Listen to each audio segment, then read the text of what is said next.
Perkenalkan, nama saya Ratu Beril Baresa kelas AKT 23 ANPM 234120042. Di sini saya akan membahas mengenai analisis laporan keuangan.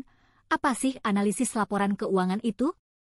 Analisis laporan keuangan adalah proses menilai dan mengevaluasi data keuangan perusahaan untuk memahami kinerja keuangan, kondisi keuangan, dan prospek masa depan perusahaan.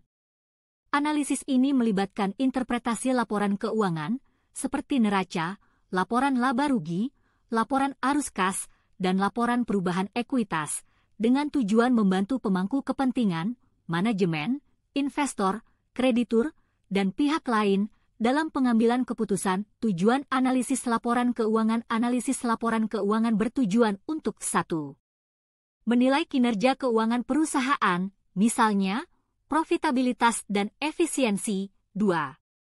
Menilai posisi keuangan perusahaan, misalnya, solvabilitas dan likuiditas. 3. Membantu pihak manajemen dalam pengambilan keputusan strategis. 4. Memberikan gambaran kepada investor atau kreditor mengenai kelayakan investasi atau pemberian pinjaman. Jenis-jenis laporan keuangan. Ada 3 jenis laporan keuangan utama yang digunakan untuk analisis, yaitu 1. Neraca. Balance sheet menyajikan posisi keuangan perusahaan pada suatu titik waktu tertentu, meliputi aset, kewajiban, liabilitas, dan ekuitas pemegang saham. 2. Laporan laba rugi. Income statement menyajikan hasil operasi perusahaan selama periode tertentu, seperti pendapatan, beban, dan laba atau rugi yang diperoleh. 3. Laporan arus kas.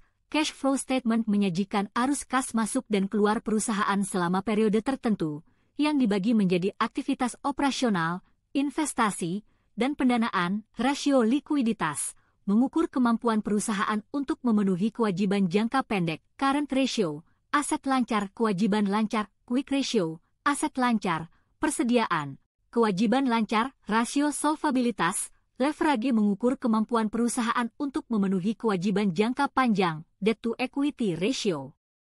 DER total utang, ekuitas pemegang saham. Kesimpulan, analisis laporan keuangan adalah alat yang sangat penting untuk menilai kesehatan finansial suatu perusahaan. Dengan menggunakan teknik-teknik analisis yang tepat, seperti rasio keuangan, analisis horizontal, vertikal, dan arus kas, kita dapat menggali informasi yang sangat berguna bagi pengambilan keputusan. Namun, penting juga untuk mempertimbangkan keterbatasan-keterbatasan dalam melakukan analisis agar hasil yang diperoleh bisa lebih objektif dan komprehensif.